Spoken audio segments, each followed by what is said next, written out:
মানে বিএনপি সহ তো আমরা দেখলাম যে ঐকমত্য কমিশনের আলোচনায় কিন্তু এই পদ্ধতির বিরোধিতাই করেছে, এবং পিআর না হলে কি তাহলে আপনারা ইলেকশনে যাবেন না?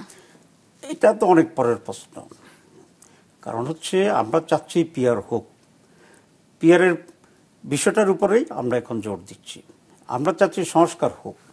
আমরা সংস্কারে আমরা ঐকমত্য পোষণ করেছি, বিএনপিও ঐকমত্য পোষণ করেছে অনেক জায়গায়, অনেক জায়গায় করা নাই।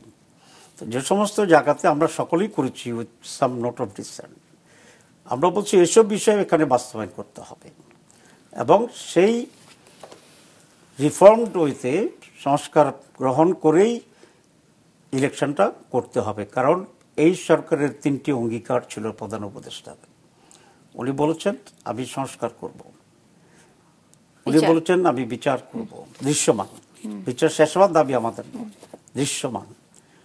3 নম্বর, আমি একটি আন্তর্জাতিক মানের বিশ্বে রেকর্ড হয় মতো একটা নির্বাচন করব।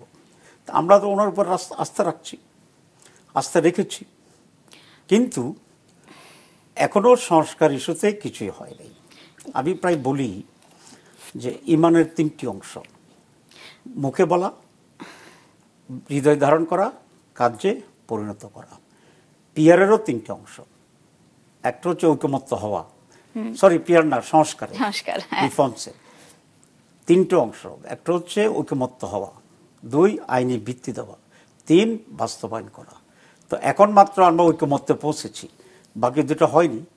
তাহলে চিফ অ্যাডভাইজার যেটা বলেছেন উনি সংস্কার করবেন, এটা সংস্কারটা শেষ করে যে পর্যায়ে হোক, তখন এই নির্বাচনের রোড ম্যাপ ঘোষণা করা ছিল জাস্টিফাইড, তারিখ ঘোষণা করা ছিল জাস্টিফাইড। সুতরাং আমরা জেনুইন যে দাবিগুলো সেগুলো আমরা উত্থাপন করছি, কিন্তু নির্বাচনে ফেব্রুয়ারিতে নির্বাচন করার ব্যাপারে জামাত ইসলামের কোনো আপত্তি নাই, অতীতে আপত্তি ছিল না।